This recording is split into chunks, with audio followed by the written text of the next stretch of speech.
Good evening students. Today we will see the current affairs analysis dated from 27th to 29th. The first article, so Nepal glacial lake outburst flood. So adanaala there is a lender river, adha vandu flash floods nadandhu, that's why it came in news. So it is related to us, that's why we are need to see. GLOF அப்படின்றது it's a glacial lake outburst flood. So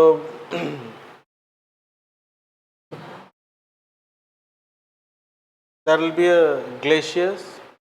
The glaciers எடப்பகுதியில் there will be a lake formations. Because of this glacial melt ஆகும்போது ஒரு lake formation ஆகும். Winter சீசனில் இல்லைனா ice time பீரியடில் there will be freezing. So இது கண்டினியூஸாக இங்கே குளோபல் வார்மிங்னால அதிகமாகிறதுனால it will give pressure in this area and there is a break. இது பிரேக் ஆகும்போது இட்ஸ் டேம் அளவுக்கு தண்ணி வந்து ஒரே நேரத்தில் ரிலீஸ் ஆகும். That will create more flash floods create ஆகும். ஸோ இதை தடுக்கிறதுக்கு அது என்ன பண்ணணும் அப்படின்னா முன்னாடியே இதை உடச்சி விடணும், கொஞ்சம் கொஞ்சமாக அதை ரிலீஸ் பண்ணி விடணும் அப்படின்றது தான் இதோட ப்ரிகாஷன் மெஷர்ஸ். நமக்கு இருக்கக்கூடிய ப்ராப்ளம். ஸோ இப்போ ஜிஎல்ஓஃப்னா என்னென்னு புரிஞ்சில்ல, டிசாஸ்டரில் இட்ஸ் அ பார்ட். சுனாமி மாதிரி, லைக் சைக்ளோன்ஸ் மாதிரி இதுவும் ஒரு டிசாஸ்டர். ஸோ இது ரிலீஸ் ஆச்சு அப்படின்னா இமீடியட்டாக நிறைய இடங்களில் இந்த மாதிரி கிளேஷியல் லேக்ஸ் இருக்குது. ஹிமாலயாஸை பொறுத்த வரைக்கும் we having 7500 glacial lakes, glacial lakes இருக்கிறது சொல்லப்படுது. அதில் 200க்கு அதிகமான ஐடென்டிஃபைட் அஸ் அ டேஞ்சரஸ். இது வந்து ஃபுல்லாக நம்ம அப்பப்போ போய் ரிலீஸ் பண்ணி விட்றோன்னா, இல்லைனா otherwise it will create a problem. When there is a cloudburst நடக்கும்போது, ஒரே நேரத்தில் பெரிய மழை பெய்யும் போது எல்லா தண்ணியும் இழுத்துட்டு வந்துடும். ஸோ டேம் ஓப்பன் பண்ணி விட்டால் எவ்வளோ தண்ணி வருமோ அதுக்கு அதிகமாக வரும். சரியா? ஸோ டிரான்ஸ்பவுண்டரி இஷ்யூஸ், நமக்கு இதில் இருக்கக்கூடிய இஷ்யூஸ் வந்து டிரான்ஸ்பவுண்டரி. அப்பர் ரைபீரியன் யார்? ஹிமாலயாஸுக்கு மேலே. ஸோ யூ ஹேவிங் டிபெட் கண்ட்ரோலில் வச்சுருக்கக்கூடிய China need to intimate Nepal, நம்ம நாடுகளுக்கு இன்டிமேட் பண்ணணும். ஏன்னா நிறைய வாட்டர் சோர்ஸஸ் அங்கேருந்து தான் ஒரிஜினேட் ஆகுது. ஸோ கிளேஷியர்ஸ் டிபெட்டில் அதிகம் உங்களுக்கு, அது கீழே இருக்கக்கூடிய கண்ட்ரிஸ் வந்து அங்கேருந்து கிளேஷியல் அவுட்பர்ஸ்ட் லேக் அவுட்பர்ஸ்ட் இருந்துச்சு அப்படின்னா நேபாள் போன்ற கண்ட்ரிஸ் வந்து பாதிக்கப்படும், இன்க்ளூடிங் இந்தியா. ஸோ அதுக்கு வந்து அவங்க வந்து வார்னிங் கொடுக்கணும், ஏர்லி வார்னிங் சிஸ்டம்ஸ். அப்புறம் டேட்டா வந்து ரிலீஸ் பண்ணுறது, எவ்வளோ glaciers outburst, glacial lake outburst flood வாய்ப்பு இருக்கக்கூடிய கிளேஷியல் லேக்ஸ் எவ்வளோ இருக்குது அப்படின்ற டேட்டாஸ் நம்ம கொடுக்கணும். அதெல்லாம் கொடுக்கறதில்ல. அப்புறம் கிளைமேட் சேஞ்ச் இம்பேக்ட்னால உங்களுக்கு நான் சொன்ன மாதிரி நிறைய தண்ணி ஒரே நேரத்தில் டெம்பரேச்சர் அதிகமாக இருந்தால் extreme rapid release of water release ஆகும்போது எல்லாமே இங்கே ஸ்டோர் ஆகும்போது it give pressure and it will break. So அது ஒரு ரீசன். அப்புறம் லேண்ட்ஸ்லைட்ஸ், இப்போ இதில் லேக் இருக்கக்கூடிய பகுதியில் லேண்ட்ஸ்லைடு உருவாகி தண்ணிக்குள்ளாடி விழும்போது it will give pressure. Huge landslides நடக்கும், கிளேஷியல் அவலான்ச் நடக்கும். ஸோ அந்த மாதிரி ஒரே நேரத்தில் தண்ணிக்குள்ளே விழும்போது இட் வில் கிவ் ப்ரெஷர், அது பிரேக் ஆகும். ஸோ அப்புறம் மிட்டிகேஷன் எஃபர்ட் எடுத்துன்னா ஏர்லி வார்னிங் சிஸ்டம் பொறுத்துறது. நம்ம இன்றைக்கி அது பண்ணியிருக்கோம் நிறைய லேக்ஸில். அது மாதிரி இந்தியா ரிமோட் சென்சிங் சேட்டலைட்ஸை பயன்படுத்தி அதை கண்காணிக்கிறது, எவ்வளோ இருக்குது அப்படின்ற தெரிஞ்சுட்டு ரொம்ப ரிஸ்க்காக இருக்கக்கூடிய இதையெல்லாம் மேப்பிங் பண்ணி அதுக்கு டேட்டாஸை எடுத்து வைக்கிறது. அதன் மூலமாக அதை நம்ம கூட அது மாதிரி community response, community awareness create பண்ணுறது பீப்புளுக்கு. சரியா? ஸோ என்ன பண்ணணும் அப்படின்றது ட்ரைனிங் கொடுக்குற, ட்ரில்ஸ் கண்டக்ட் பண்ணுறது, வல்னரபிள் ஏரியாவை ஐடென்டிஃபை பண்ணி இதை பைப்பிங் மூலமாக கீழே கொண்டு வர்றது தண்ணியை. So these are the solutions can be done. So Lhonak அப்படின்ற ஏரியா சிக்கிமில் நடந்துச்சு.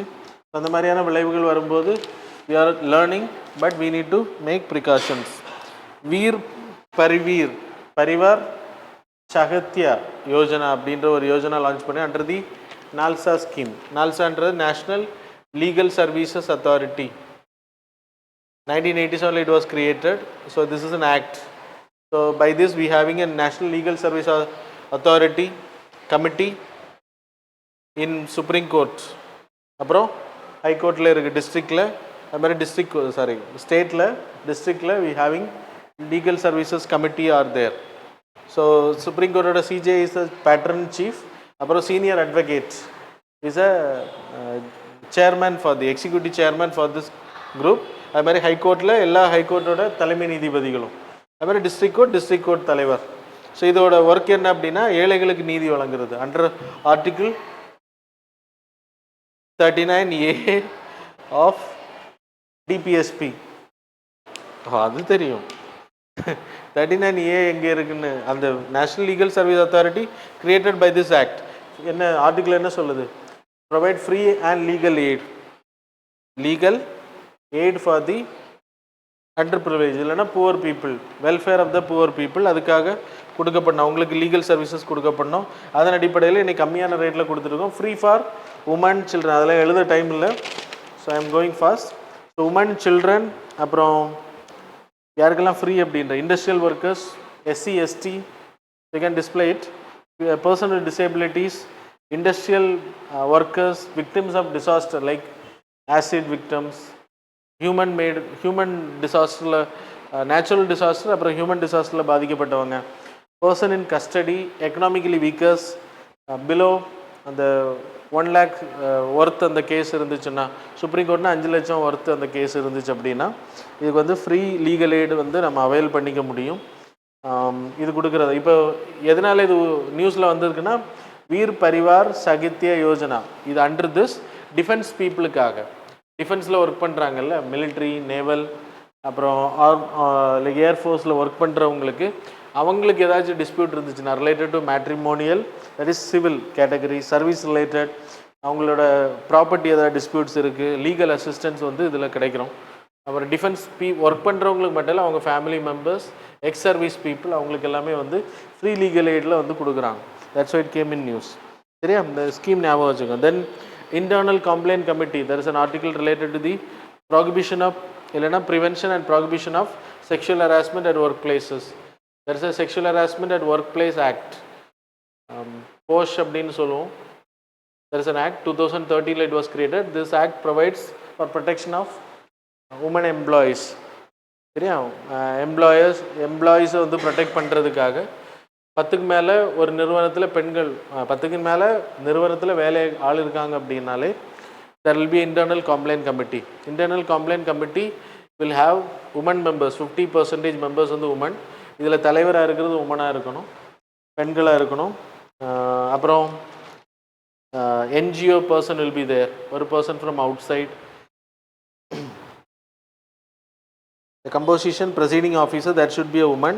2 internal members, அப்படின்னா அந்த கம்பெனியில் வேலை பார்க்குறவங்க 2 பேர், அப்புறம் ஆண்களும் இருக்கலாம். சரியா?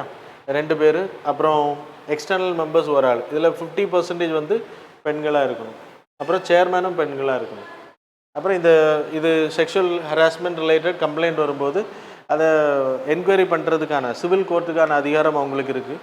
Internal complaint committee, they can summon, they can enquire a matter and they need to submit the report on 90 daysல அதை வந்து முடிக்கணும். சரியா? 3 months. அப்புறம்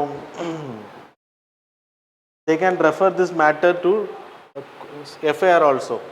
ஸோ டிசிப்ளினரி ஆக்ஷன் எடுக்கலாம். கம்பெனிலேருந்து ஸ்டாப் பண்ணுறது, ஒர்க் பிளேஸ்லேருந்து ஸ்டாப் பண்ணுறது.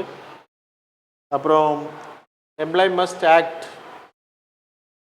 Must act according to the, இவங்க எடுக்கக்கூடிய முடிவுகளை அவர் அவாய்ட் பண்ணணும். இல்லைன்னா டிசிப்ளினரி ஆக்ஷன்ஸ் ஆர் கோர்ட்டில் கேஸ் இது பண்ணலாம், எஃப்ஐஆருக்கு ரெஃபர் பண்ணலாம் போலீஸுக்கு. இவங்க என்கொயரி படி அது வந்து செக்ஷுவல் ஹராஸ்மெண்ட் நடந்திருக்கு அப்படின்றப்போ லைக் இது வந்து சப்மிட் பண்ண முடியும். எஃப்ஐஆர் போலீஸ் வந்து அந்த டாக்குமெண்ட்ஸை வச்சு கேஸ் ஃபைல் பண்ணலாம். No need for another further enquiry தேவையில்லை எஃப்ஐஆர் ஃபைல் பண்ணுறது. Okay, that's about this. இதில் நியூஸ் வந்ததுக்கான ரீசன், ஒடிசாவில் ஒரு பெண்ணுக்கு இழைக்கப்பட்ட நீதி இன்டர்னல் கம்ப்ளைண்ட் கோர்ட் வந்து ரிஜெக்ட் பண்ணாங்க. அது பொண்ணு வந்து சூசைட் பண்ணியிருக்கு. That's it came in news. So அப்புறம் நெக்ஸ்ட் ஆர்டிக்கிள், போல்ட் குருஷேத்ரா அப்படின்ற exercise between India and Singapore, military exercise, joint military exercise between India and Singapore. It was conducted, ஜோத்பூரில் conduct பண்ணியிருக்காங்க. நேம் படிச்சுக்கோங்க, வெரி இம்பார்ட்டன்ட். இந்தியன் ஓஷன் ரீஜனில் வருது, அதனால இது ரொம்ப இம்பார்ட்டன்ட். அப்புறம் நெக்ஸ்ட் ஆர்டிக்கிள், மேரா கவுன் மேரா தரார் அப்படின்னா நம்மளோட கல்ச்சரல் ஆக்டிவிட்டீஸ். ஒரு கவுன் அப்படின்னா தெரு, அந்த கிராமம், அந்த ஸ்ட்ரீட், அந்த ஸ்ட்ரீட்டில் இருக்கக்கூடிய கல்ச்சரல் ஆக்டிவிட்டீஸை மேப்பிங் பண்ணுறதுக்காக 2023 இது லான்ச் பண்ணாங்க. லான்ச் பண்ண போதும் நான் உங்களுக்கு சொல்லியிருந்தேன், ஓவர் 4.7 லேக் எத்தனை வில்லேஜஸ் இருக்குது, 6 லேக்ஸ் மேலே வில்லேஜஸ் இந்தியாவில் இருக்குது. அதில் 4.7 லேக் வில்லேஜஸில் கல்ச்சரல் மேப்பிங் இது வரைக்கும் பண்ணியிருக்காங்க. என்னென்ன இந்த தெருக்கூத்து, இன்டான்ஜிபிள் கலைகள் இருக்குல்ல, ட்ராயிங், ஹேண்டிகிராஃப்ட்ஸ், இன்டான்ஜிபிள், ஸோ ஆர்ட்ஸாக இருக்கட்டும், இந்த மாதிரி கல்ச்சரல் மேப்பிங் பண்ணுறதுக்காக அந்த 360 டிகிரி அந்த கிராமத்தையே வந்து வீடியோ எடுப்பாங்க. அப்புறம் அந்த ஆக்டிவிட்டீஸை வந்து ரெக்கார்டிங் பண்ணுவாங்க. அதை வந்து டிஜிட்டல் டேட்டாவில் வச்சுருப்பாங்க. Under the national mission on cultural mapping இது வரைக்கும் 4.7 லட்சம் வில்லேஜஸில் இருக்கக்கூடிய கல்ச்சரல் ஆக்டிவிட்டீஸை வந்து ரெக்கார்ட் பண்ணியிருக்காங்க, டிஜிட்டலைஸ் பண்ணியிருக்காங்களாம். Rituals, oral tradition, festivals, local art forms etcetera. National mission on cultural mapping வந்து டிஜிட்டலாக 6 லட்சம் கிராமங்களில் இருக்கக்கூடிய கலைகளை வந்து ரெக்கார்ட் பண்ணுறது, அதன் அடிப்படையில் தான் இது பண்ணுறாங்க. That's why it came in news. So that's about this article. The next article related to the there is a 5 core cases are pending. Show the chart display it. Full kaamichirna. So you can see here there are 5 crore cases. 3.5 crore cases are pending in the district courts. High court la 0.2. Scroll பண்ணா போதும், இது full zoom பண்ணு. Okay, 0.2 இது வந்து civil, ரெட்டில் இருக்கிறது civil, ப்ளூவில் இருக்கிறது கிரிமினல் கேசஸ். 0.06 சுப்ரீம் கோர்ட்டில் பெண்டிங் கேசஸ் கம்மி. அதுக்கு ரீசன் என்னன்னா இங்கேருந்து தான் ஃபில்டர் ஆகி அங்கே போகும். அதுக்கு அடுத்து you having vacancies of judges 30% மேலே ஹைகோர்ட்டில் வேக்கன்சி, 3%, சுப்ரீம் கோர்ட்டில் 3% வேக்கன்சி. எவ்வளோ ஜட்ஜஸ் இருக்காங்கன்னு தெரியும் உங்களுக்கு. அது மாதிரி டிஸ்ட்ரிக்ட் கோர்ட்ஸ் அண்ட் சபார்டினேட் கோர்ட்டில் 20.5% ஜட்ஜஸ் ஆர் வேக்கன்சியில் இருக்குது அப்படின்றது. The next you can see வேறு கேசஸ் அக்ராஸ் த கோர்ட் 1 இயரில் முடிக்கக்கூடிய. சுப்ரீம் கோர்ட்டில் சிவில் கேசஸ் வந்து 67.7% 1 இயரில் முடிக்கிறாங்க. அதே கிரிமினல் கேசஸ் வந்து 79.5% கேசஸ் வந்து 1 இயருக்குள்ளே முடியுது. அது மாதிரி சுப்ரீம் கோர்ட்டில் 1 to 5 இயர்ஸ் வந்து 19.6%. இது நீங்கள் படிச்சிடலாம், இதை நீங்கள் பார்த்தாலே தெரியும். அது டிஸ்ட்ரிக்ட் கோர்ட்ஸில் வந்து நிறைய பெண்டிங். சிவில் கேசஸ்னால் 1 இயருக்குள்ளே முடிக்கக்கூடிய 70.6, தட் இஸ் ஆல்சோ ஹை தான். அது மாதிரி ஹைகோர்ட்டில் 85.3%. அதே இது 1 இயருக்கு மேலே அப்படின்றப்போ 40.9, 20.3, 5 இயருக்கு மேலே அப்படின்றப்போ. அது மாதிரி ஃபாஸ்ட் ட்ராக் கோர்ட்ஸ் கண்டக்ட் பண்ண மூலமாக கேசஸ் வந்து டிஸ்போஸ் பண்ணுறது. 2025 சிவில் கேசஸ் 22.2 கோடி கேசஸ் இது வரைக்கும் நம்ம வந்து குறைச்சிருக்கோம் அப்படின்னா டிஸ்போஸ் பண்ணியிருக்கோம். அது மாதிரி திஸ் இஸ் சிவில், கரெக்ட் தானே? கிரிமினல் வந்து ப்ளூ கலர், ஸோ கிரிமினல் வந்து 22.2 crore. அது இது ரெட் கலர் வந்து that is civil cases. 5.3 crore cases வந்து அதாலத் மூலமாக, நம்ம இப்போ சொன்னேன்ல நேஷ்னல் லீகல் சர்வீஸ் அத்தாரிட்டி, அவங்க தான் லோக்கல் அதாலத் கண்டக்ட் பண்ணி இப்போ அவங்க கண்டக்ட் பண்ண அந்த டிஃபென்ஸுக்கு அமைச்சிருக்கிறதும் இட்ஸ் அதாலத்து தான். அவங்களுக்கான dispute resolution mechanism, ADR mechanism, இதெல்லாமே ஏடிஆர் மெக்கானிசம் தான். ஸோ அதில் வந்து கேஸ் வந்து பெண்டிங் வந்து ஸ்டாப் ஆகுது. நெக்ஸ்ட் ஓகே, ஸோ இப்போ இதில் நியூஸில் வந்ததுக்கான ரீசன் என்ன அப்படின்னா, இவ்வளோ டைம் டிலேக்கான ரீசன் என்ன அப்படின்றது, டைம்லி ஜஸ்டிஸ், நீதியை வந்து சீக்கிரம் வழங்குற. நாளைக்கு இதில் தான் கொஸ்டின் உங்களுக்கு. கோர்ட் சிஸ்டமில் சுப்ரீம் கோர்ட் படிக்கணும், ஹைகோர்ட் படிக்கணும், ஏடிஆர் படிக்கணும், இல்லை இதில் வேணாம், ஸ்ட்ரக்சரில் கேட்கலாம், ரிஃபார்மில் மோஸ்ட்லி ரிஃபார்மை கான்சன்ட்ரேட் பண்ணுங்கள். இதுக்கு ரிலேட்டடாக I won't ask question on structure, how supreme court impeachment process நடக்கும், ஜட்ஜஸ், அதெல்லாம் கேட்க மாட்டேன். ரிஃபார்ம் ப்ராசஸில் கேட்பேன். உங்களுக்கு புரியுதா நான் சொல்கிறது? பெண்டிங்கான ரீசன். ஸோ அதுக்கேற்ற மாதிரி ப்ரிப்பேர் பண்ணிக்கோங்க. ஸோ டைம்லி ஜஸ்டிஸ் கொடுக்குறதுனால maintain of rule of law, உடனே நீதி கிடைக்கிறது. க்ரைம்ஸ் வந்து குறைக்கிறத ஹெல்ப் பண்ணும். குற்றம் செஞ்சவன் தப்பிச்சுட்டே இருந்தான் அப்படின்னா விசாரணைகள் அப்படி நீதி வழங்கப்படலைன்னா அவங்க எஸ்கேப் ஆவாங்க, திருப்பி அடுத்து குற்றங்களை பண்ணுவாங்க. அது மாதிரி புதிய ஜட்ஜ்மெண்ட் உடனடியாக வந்துச்சுன்னா பயம் இருக்கும் அடுத்து தப்பு பண்ணுறதுக்கு. ரெடியூசஸ் ப்ரோலாங் விக்டம்ஸ் வந்து இப்போ 10 வருஷத்துக்கு முன்னாடி நடந்த குற்றத்துக்கு இப்போ தண்டனை கொடுத்தா நோ யூஸ், அது அழுத்து போயிருக்கும். சரியா, அதுக்கு நோ யூஸ் அப்படின்ற மாதிரி தான் இருக்கும். Prevent misuse and loop holes, ரொம்ப நாள் இழுத்து அடிக்கும் போது எஸ்கேப் ஆகிறதுக்கான வாய்ப்புகளை அவங்களே உருவாக்கி கொடுக்குறாங்க. இது ஸ்ட்ரக்சரல் இருக்கக்கூடிய ப்ராப்ளம் நான் ஏற்கனவே சொன்னேன் 30% மேலே 33% ஹைகோர்ட்டில் vacancy, procedural inefficiency, inadequate infrastructures கேசஸில் அதை சீக்கிரத்தில் கொண்டு போகிறதுல இருக்கக்கூடிய ப்ராப்ளம்ஸ், பெண்டிங் கவர்மெண்ட் பயாஸ்டாக இருக்குண்ணா, பொலிட்டிக்கல் இன்ஃப்ளூயன்ஸ் அதிகமாக, கேஸ் மேனேஜ்மெண்ட்டில் இஷ்யூஸ் இருக்குது. இன்றைக்கி தான் ஆன்லைன் சிஸ்டம் கொண்டு வந்திருக்காங்க. முன்னாடியெல்லாம் கேஸ் நம்பர் ஆகிறதே தெரியாது. இன்றைக்கி நீங்கள் ஆன்லைன்லேயே பார்த்துக்கலாம் கேஸ் வெர்டிக்ட் எல்லாமே. அது மாதிரி டிஸ்ட்ரிக்ட் கோர்ட்ஸில் பெண்டிங்காக இருக்கிறதுக்கான ரீசன் என்ன அப்படின்னா ஃப்ரீக்வெண்ட் அட்ஜான்மெண்ட்ஸ், தள்ளி போடுறது, ஒத்தி வைத்தல் இதெல்லாம். அது மாதிரி ஒரு ஜட்ஜ் வந்து 2000 கேசஸ் பார்க்குறாங்களாம். அப்போ இட்ஸ் அ ஹியூஜ் பேர்டன் அப்படின்னு சொல்லப்படுது. அது மாதிரி delay in filing from the respondents, judge வந்து ஒன்று ஃபைல் பண்ண சொல்லுவார், அதை டிலே பண்ணுவாங்க இந்த ரெஸ்பாண்டன்ட் பண்ண வேண்டியவங்க. ஸோ இது எல்லாத்துக்கும் ஒரே சொல்யூஷன் ஏடிஆர் மெக்கானிசத்தை வந்து அதிகப்படுத்துறது அப்படின்றது ரெக்கமெண்டேஷனில் ரெஃபர் பண்ணுறாங்க. ஏடிஆர்ன்றது மீடியேஷன், ஆர்பிட்ரேஷன், கான்சிலியேஷன், இதுவும் நம்ம படிச்சிருக்கோம். டெல்லியில் ஏடிஆர் கேஸில் ஒரு கோர்ட்டில் நடந்த 2 லட்சம் கேசஸ் வந்து டிஸ்போஸ் பண்ணியிருக்காங்க லோக் அதாலத் மூலமாக. ஸோ அது மாதிரி காஸ்ட் வந்து ரொம்ப கம்மி, சீப்பாக முடியும். சின்ன சின்ன ரொம்ப இழுத்தடிக்கப்படும், 12லேருந்து 18 மாதத்துக்குள்ளே ஒரு கேஸே முடிஞ்சிடும். So that's a good thing. ஆனால் அதில் பைண்டிங் கேட்டகரியில் இருக்கக்கூடிய ப்ராப்ளம்ஸ், அப்புறம் அதை அப்பீல் பண்ண முடியாது, அதில் கொடுக்கக்கூடிய ஜட்ஜ்மெண்ட்ஸ், இதெல்லாமே லேக்குனாஸ்.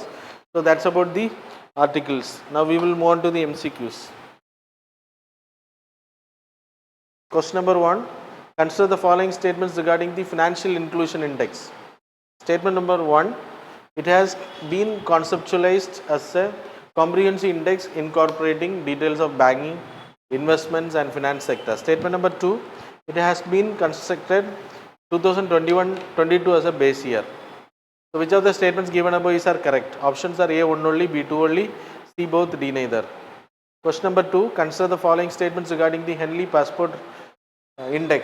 Statement number 1. It measures the passport strength by the number of destinations that holders can visit without prior visa. Statement number 2. It ranks countries based on the statistics provided by the ITA, International Air Transport Association. Which of the statements given above are correct? Options are A 1 only, B 2 only, C both, D neither. Question number 3. Consider the following statements regarding the IUCN World Conservation Congress. Statement number 1. It is the largest gathering of nature conservation experts, leaders, decision makers in the world. Statement number 2. It is held every year and helps in shaping global priorities of nature conservation. Which of the statements given above are correct? Options are A 1 only, B 2 only, C both, D neither. Question number 4. The WIFEX, that is winter fog experiment. Statement number 1. It is one of the world's few long-term open field experiments focused solely on fog. Statement number 2. It is an initiative of the Indian Institute of Tropical Meteorology under the Ministry of Earth Sciences. Which of the statements given above are correct? Options are A 1 only, B 2 only, C both, D neither. Question number 5.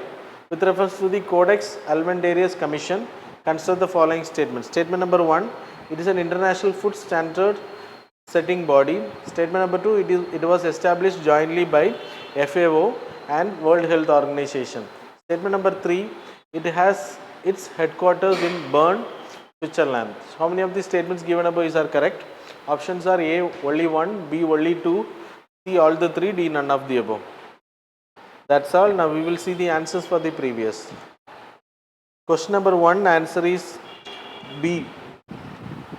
Question number 2, answer is D. Question number 3, answer is B. Question number 4, answer is A. Question number 5, answer is C. So that's all about the current affairs and MCQ. Thanks a lot for joining with us.